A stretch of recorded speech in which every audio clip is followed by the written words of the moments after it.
Graham Cochran here from therecordingrevolution.com, and we are in video 7, our final video in the Getting Started Fast in Pro Tools video series. Now in this video, I'm going to show you how to finish your mix. We're going to get louder using a limiter so you can share it with the world at a nice commercial volume. I'm going to show you how to get it out of Pro Tools and into a format like an MP3, a WAV file, or even into your SoundCloud account.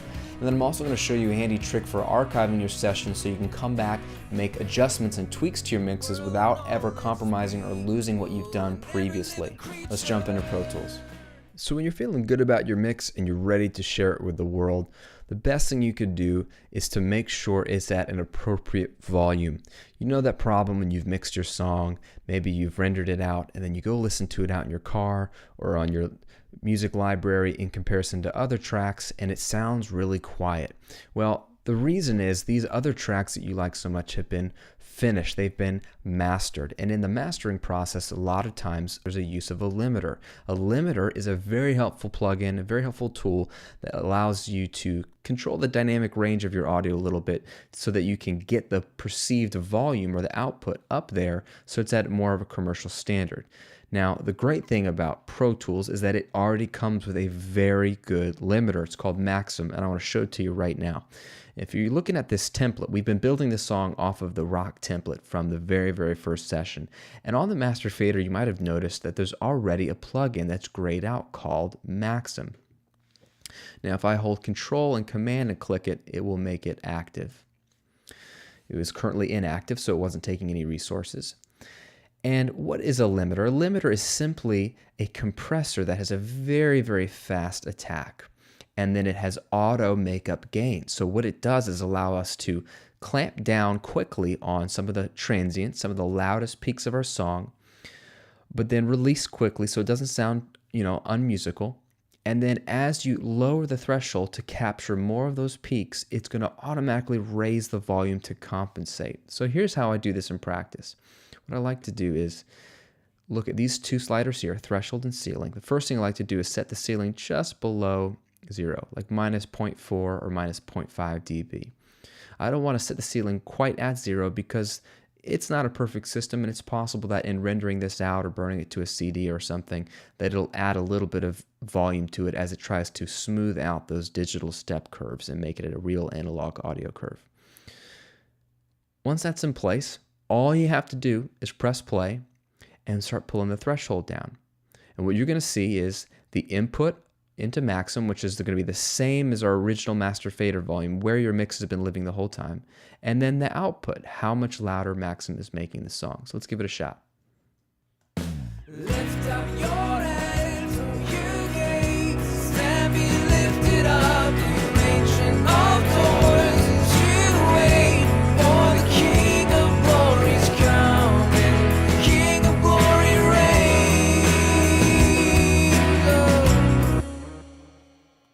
A couple things you could see. The input volume was peaking around -6, -5 before, but in my master fader was actually now right up underneath 0, and the average volume had gone up.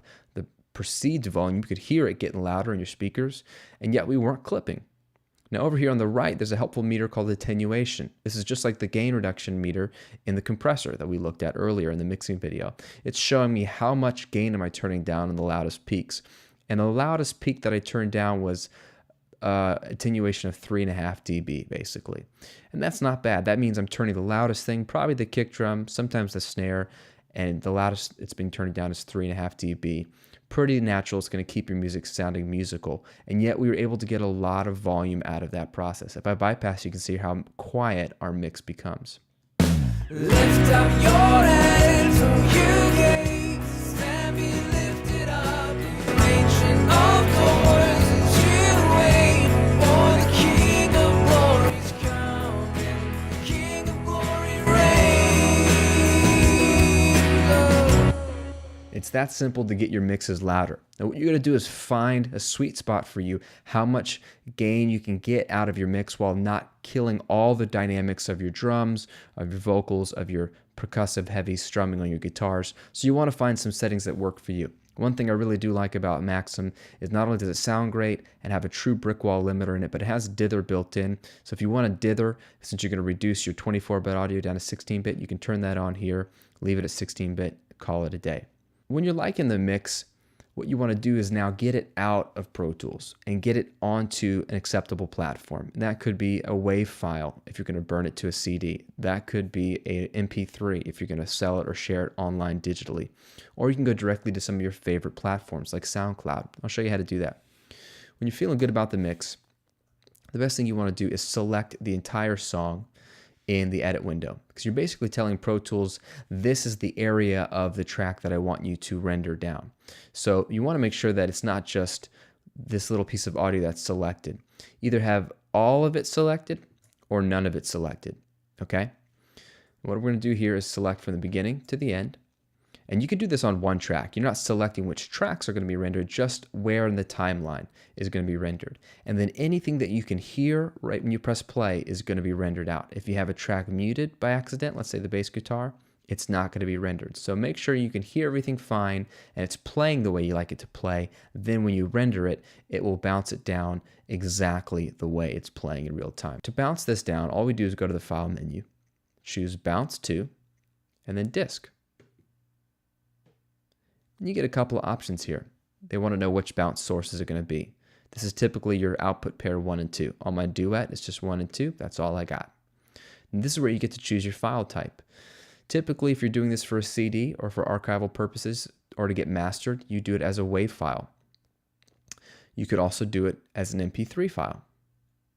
If you're doing it as a WAV file, you can also include the MP3 as an option. It will do an MP3 at the same time for you. And then you can leave it at the sample rate or bit depth you worked at, in this case 24-bit, and I can make this 44.1. Or if you're going to go down to CD ready, you'd want to go 16-bit, 44.1. There's also an option to add it to your iTunes library as immediately after it's bounced, which is very handy, so it'll automatically stick it in there if that's where you like to check back with your mixes later. And then you have an option to share it with either SoundCloud or Gobbler. This is where you're going to want to name the file. So you might say, lift up your heads, mix 1. Then they're going to ask you, where do you want to save it to? I might save it to my desktop. And you'll see that reflected there. And then what you want to do is make sure that this box here is checked offline. This is a preference of yours, but in the past, Pro Tools was in real-time bounce mode. And now with Pro Tools 11, you can bounce everything down in non-real time or offline mode. So you can do it much, much faster. Click bounce and you're ready to go. Take a look at my desktop and there it is.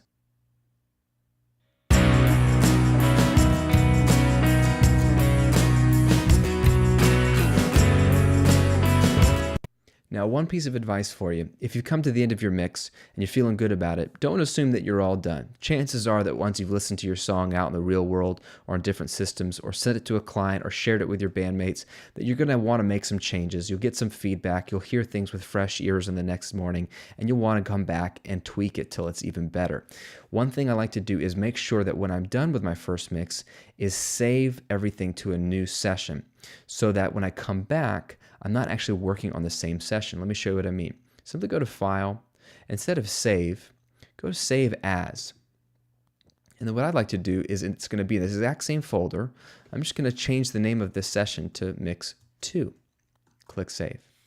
If you look up top now in my session, it says Lift Up Your Heads Mix 2, because if I come back and I want to work on this mix, I would open up this session file and make an edit or an adjustment. For example, if I decide to change all my plugins or delete an organ part, then when I close out of it and open up the original session, open up Mix 1, and my organ file is still there. So as you're working, continue to save it as a new session file every time you're going to make a change or make a new version of the mix, or if you're going to remix the song down the road. Every time you save a new session, you're not duplicating any of the audio, because the beauty of the way Pro Tools works is all the audio still lives in the audio folder.